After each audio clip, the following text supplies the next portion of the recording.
In today's class, we will try to understand important definitions under GST. तो GST के अंतर्गत जो मुख्य या तो जो महत्वपूर्ण परिभाषाएं हैं, उनमें से कुछ परिभाषाओं को हम आज की क्लास में समझने का प्रयास करेंगे। पहली परिभाषा है एग्रीगेट टर्नओवर। तो हमें यह समझना है कि एग्रीगेट टर्नओवर क्या है। तो एग्रीगेट टर्नओवर का अर्थ है जितने भी टैक्सेबल सप्लाईज हैं उनका मॉनेटरी वैल्यू। इसमें ऐसे इनवर्ड सप्लाईज जहां पर रिवर्स चार्ज मैकेनिज्म लागू होगा उसे हम लोग ऐड नहीं करेंगे, लेकिन जो टैक्सेबल सप्लाईज हैं उनके वैल्यू के अलावा हम लोग ऐड करेंगे जो एग्जेम्प्ट सप्लाईज हैं, जिन पर टैक्स नहीं लगता है, लेकिन इनका वैल्यू भी हम लोग एग्रीगेट टर्नओवर में जोड़ेंगे। एक्सपोर्ट ऑफ गुड्स और सर्विसेज और बोथ, इसे भी हम लोग जोड़ेंगे। Interstate supplies of persons having the same permanent account number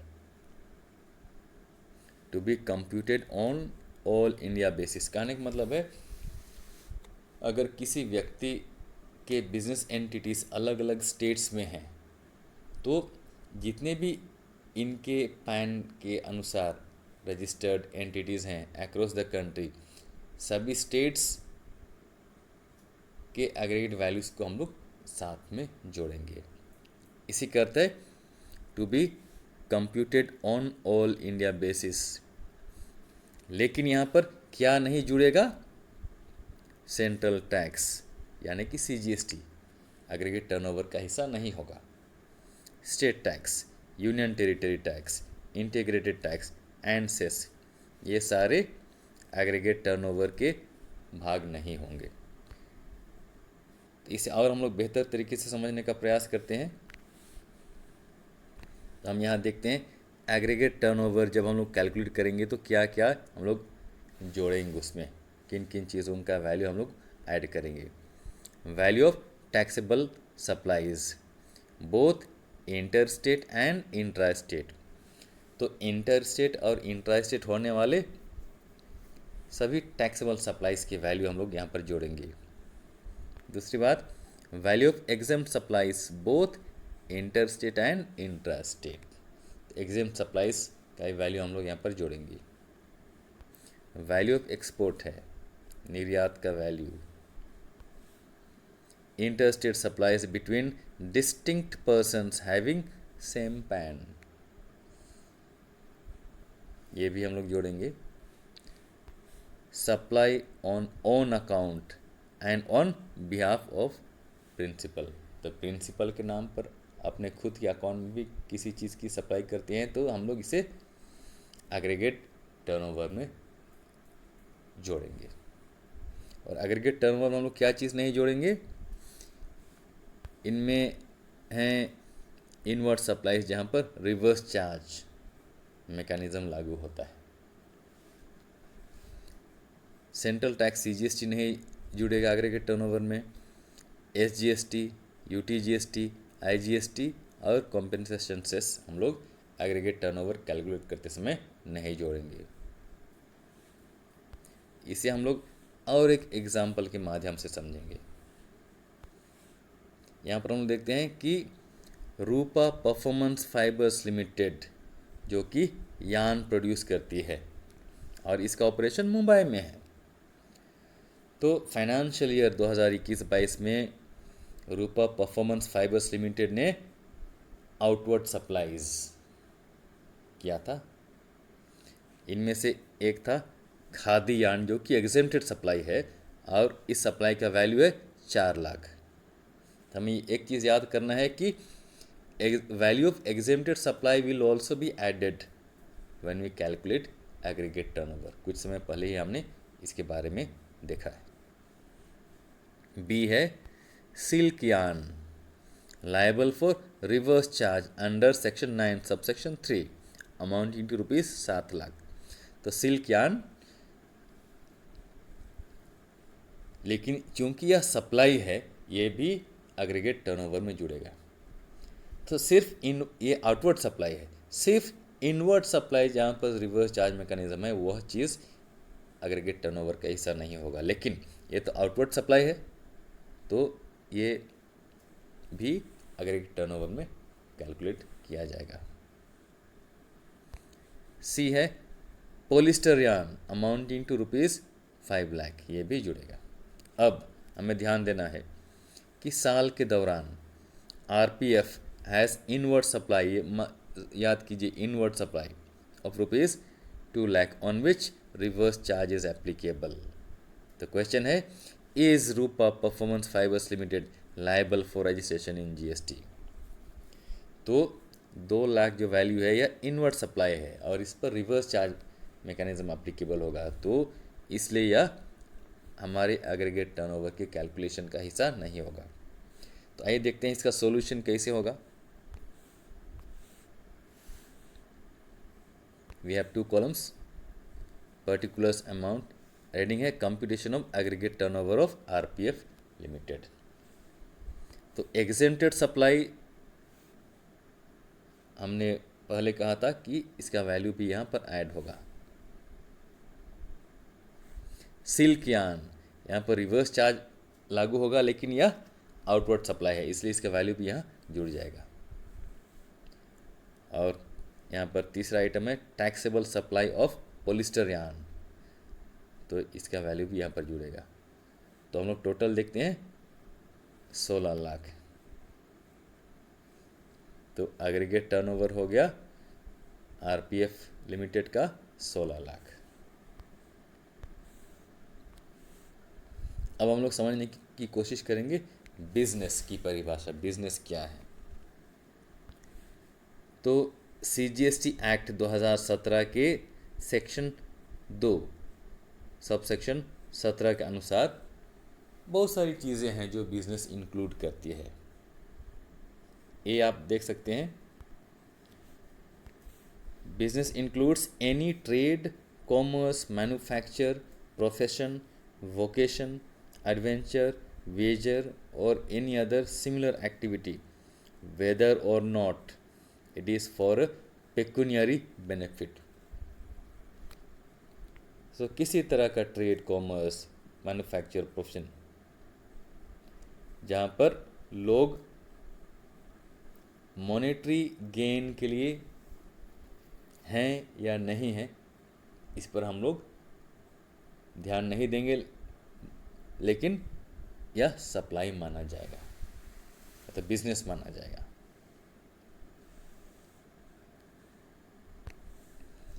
तो अगर यहाँ पर प्रॉफिट मोटिव नहीं भी है,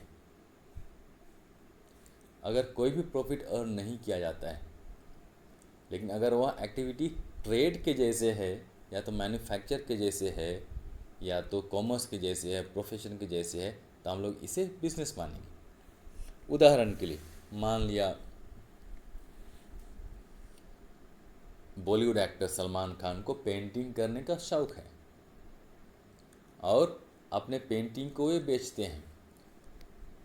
बेचने के बाद जो कलेक्शन आता है उस अमाउंट को वे किसी चैरिटेबल ट्रस्ट को दान कर देते हैं। तो यहाँ पर पेंटिंग का जो सेल है वह हुआ सिर्फ एक बार, लेकिन इसे सप्लाई माना जाएगा, इसे सप्लाई माना जाएगा और इसीलिए यह बिजनेस में शामिल हो जाएगा।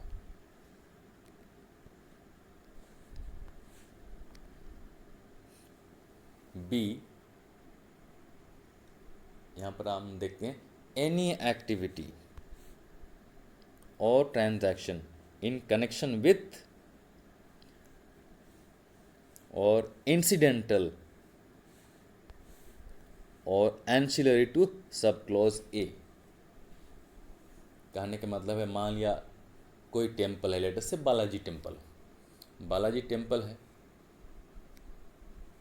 लेकिन वह लड्डू भी बेचती है, लेकिन इस मंदिर का मेन काम तो बिजनेस नहीं है,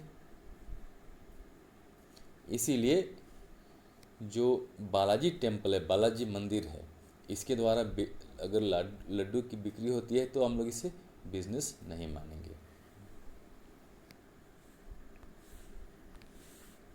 नेक्स्ट पार्ट है एनी एक्टिविटी और transaction in the nature of sub clause A, यानी कि इसके केस में वेदर और not there is volume, frequency, continuity और रेगुलरिटी ऑफ सच ट्रांजैक्शन।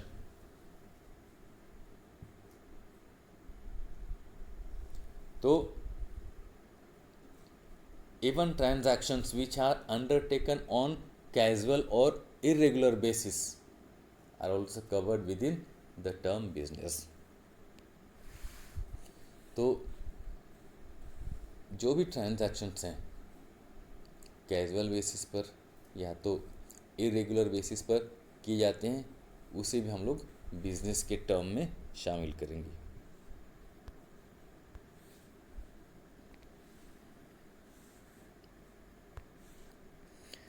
अगला है सप्लाई और acquisition of goods including capital goods and services in connection with commencement और क्लोजर ऑफ बिजनेस।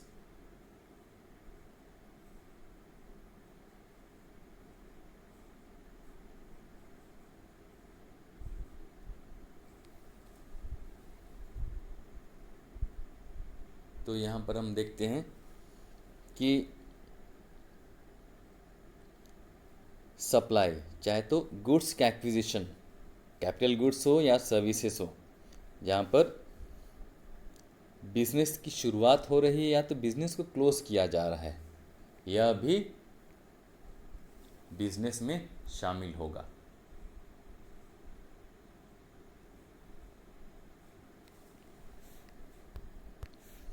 अगला है e provision by a club, association, society or any such body for a subscription or any other consideration of the facilities or benefits to its members।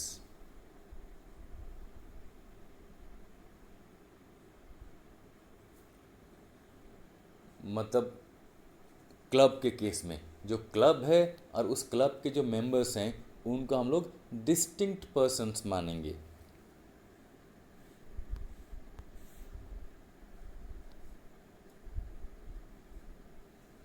तो किसी club के द्वारा अपने members को जो facilities या बेनिफिट्स प्रदान किए जाते हैं वे भी बिजनेस के दायरे में आएंगे।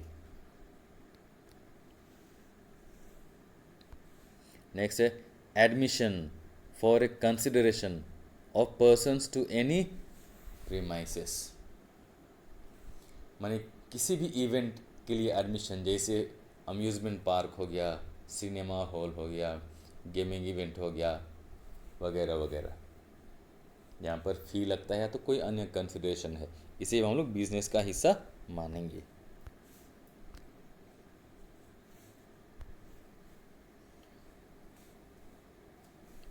जी है services supplied by a person as the holder of an office which has been accepted by him in the course or furtherance of his trade, profession or vocation।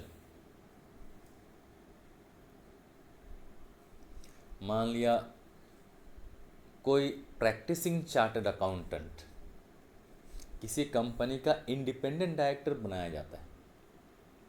इसका अर्थ यह हुआ कि वह व्यक्ति, वह चार्टर्ड अकाउंटेंट इस ऑफिस को accept कर रहा है इन द कोर्स और फर्दरेंस ऑफ हिज बिजनेस और इन द कोर्स और furtherance of his professional practice, तो इसे भी हम लोग बिजनेस मानेंगे।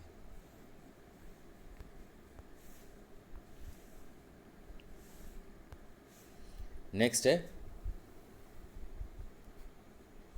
Activities of a race club including by way of totalizator or a license to bookmaker or activity of a licensed bookmaker in such club।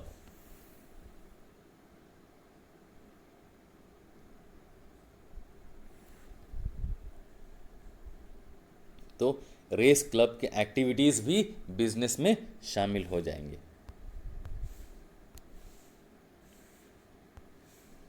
Then we have any activity or transaction undertaken by the central government, a state government, or any local authority in which they are engaged as public authorities.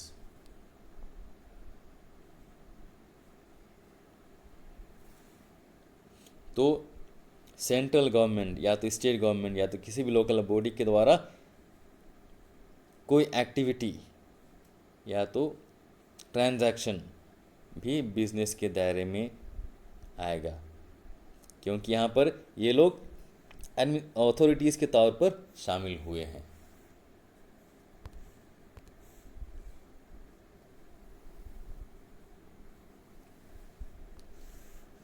अब हम लोग देखेंगे consideration की परिभाषा।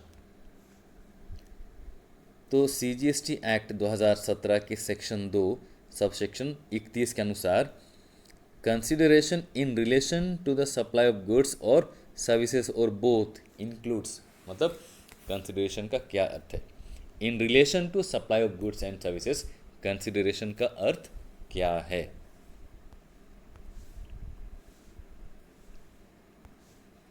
Any payment, किसी भी तरह का पेमेंट, वेदर इन मनी और otherwise, in respect of, in response to, or for the inducement of the supply of goods or services or both, whether by the recipient or by any other person, but shall not include any subsidy given by the central government or state government. उसी का हम लोग breakup देखते हैं बेहतर तरीके से समझने के लिए। कंसिडरेशन का अर्थ है किसी भी प्रकार का पेमेंट जो पैसे के रूप में किया गया हो या तो अदरवाइज किसी अन्य तरीके से। क्यों किया गया हो? For the supply of goods और सर्विसेज और बोथ, रेसिपिएंट के द्वारा किया गया हो या तो कोई अन्य व्यक्ति के द्वारा किया गया हो, हम लोग इसे कंसिडरेशन मानेंगे। लेकिन कंसिडरेशन में जो सेंट्रल या स्टेट गवर्नमेंट्स के द्वारा दिए जाने वाली सब्सिडी है उसे हम लोग कंसिडरेशन से बाहर हटाते हैं, कंसिडरेशन की परिभाषा से बाहर हटाते हैं।